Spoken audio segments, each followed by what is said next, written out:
America. My name is Osei-Frimpong. I come to you live every Thursday about this time, and today I'm going to talk to you about how black people are played for fools. And we are played for fools because we're vulnerable to everything, right? So when people say that climate change is going to happen, it's going to disproportionately affect black people. COVID, the shutdowns disproportionately affect black people. The disease itself disproportionately affects black people. And job loss in America disproportionately affects black people. The dubious financial practices of our major banks disproportionately predate on black people. Anything that's broken in America disproportionately breaks black people and black communities. The thing is, our community infrastructures have been attacked. We're targeted since their emergence in America, right? The black family's always been a target for state intervention and state destruction and state policing. The black church, the same way. The black church is what it is because it's the church that the white people let us have, right? And I say the same thing about the NOI. The Nation of Islam is what it is because it's the variety of Islam that white people let black people have. I'm going to get in some heat because of that, but that's just what it is. So our institutions are disproportionately vulnerable, but they've been disproportionately made vulnerable so that they could be susceptible to interests that are not necessarily our own, right?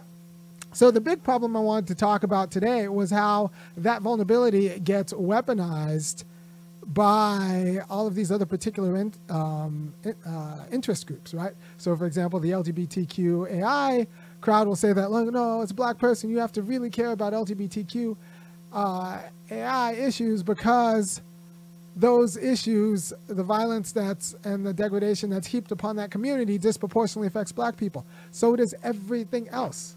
So does everything else. So our vulnerability gets weaponized for interests that are not addressing our vulnerability. What we need to talk about is why is it the case that black people are vulnerable to everything? Why are we vulnerable to everything? And let's address that and let that be the target. And so that's why the reparations conversation is, one, supremely relevant, and two, always degraded by other people who, like us, disproportionately vulnerable. It's good for the labor movement to have us disproportionately vulnerable to labor swings. It's good for the climate justice movement to have black people disproportionately vulnerable to climate change and environmentalism in general. It's good for the abortion movement, for the pro-choice abortion movement, to have birth control disproportionately affect black lives, or they have restricted access to birth control disproportionately affect black lives. It's good for the feminist movement, for black women to divorce their husbands. We're trying to pretend that the stories we tell ourselves, or we've been allowed to tell ourselves about Tina and Ike, are about black people as opposed to about what the feminist movement needed black love to be.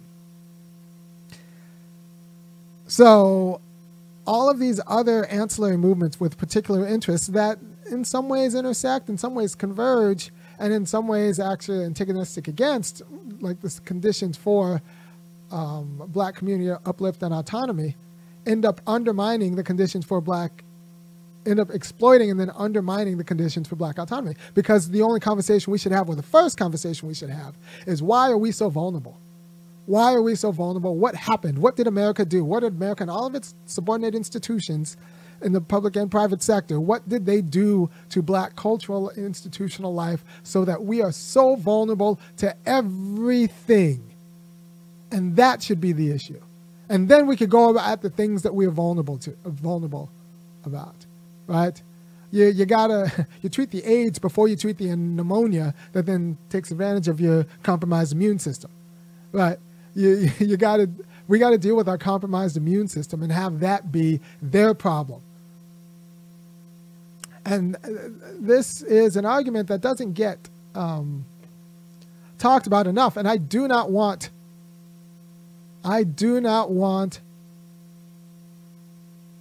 black politics to be reduced to every other person's politics that then gets to take advantage of black vulnerability. I want black politics to be, what are we going to do about black systemic vulnerability?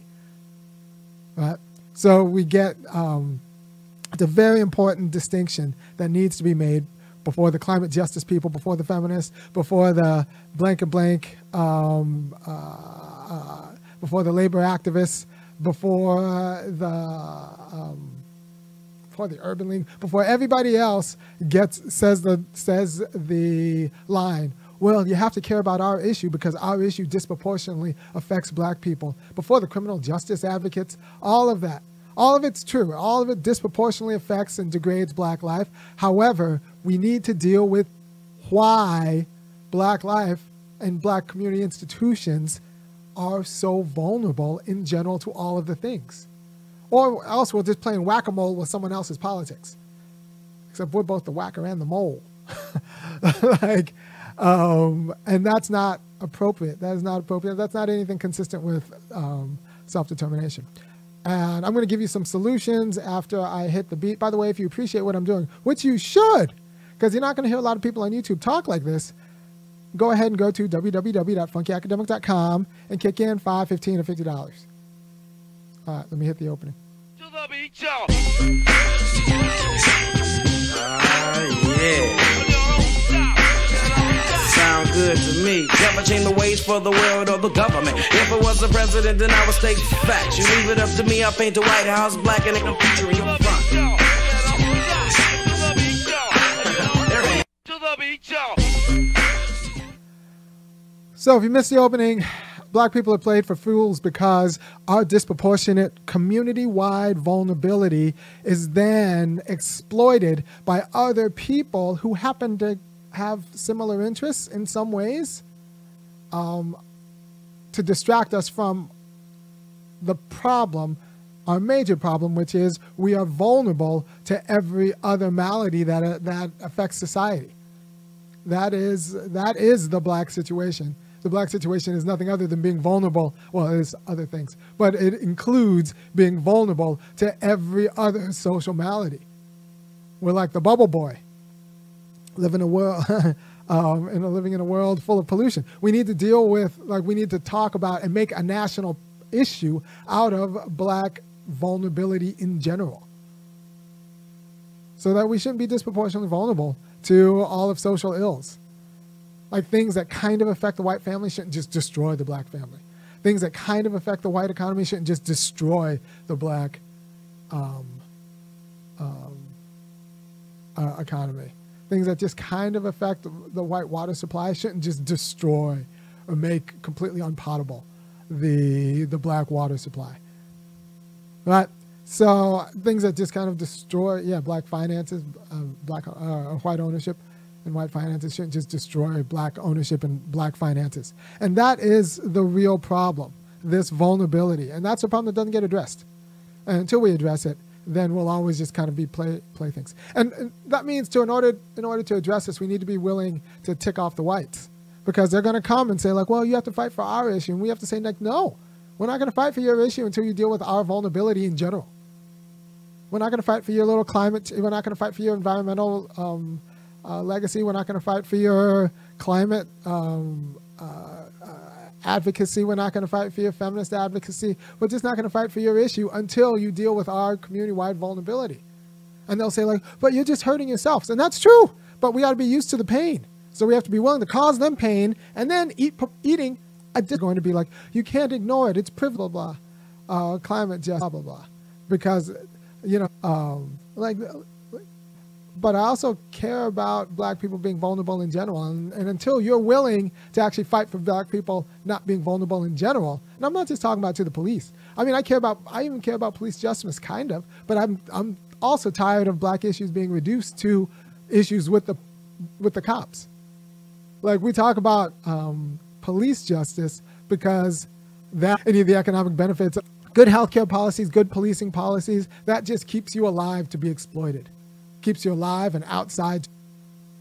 Right? So I want black people to fight for the policies that actually empower us, not just keep us in palliative care. palliative advocacy is just so.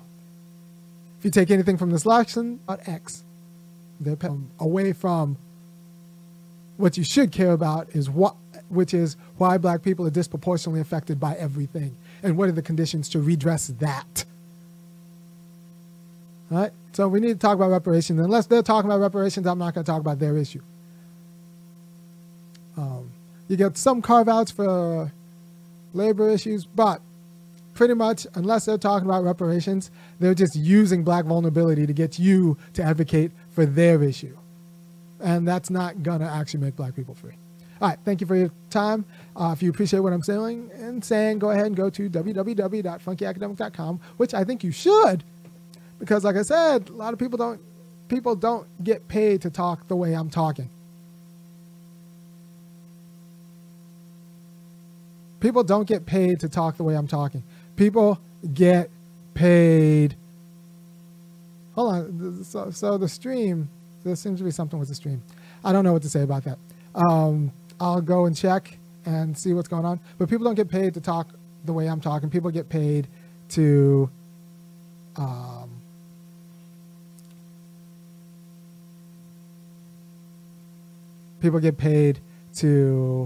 deny this. If there's a real problem with the stream, I'll just do this show later again tonight. It's a good topic. It should be put out clearly.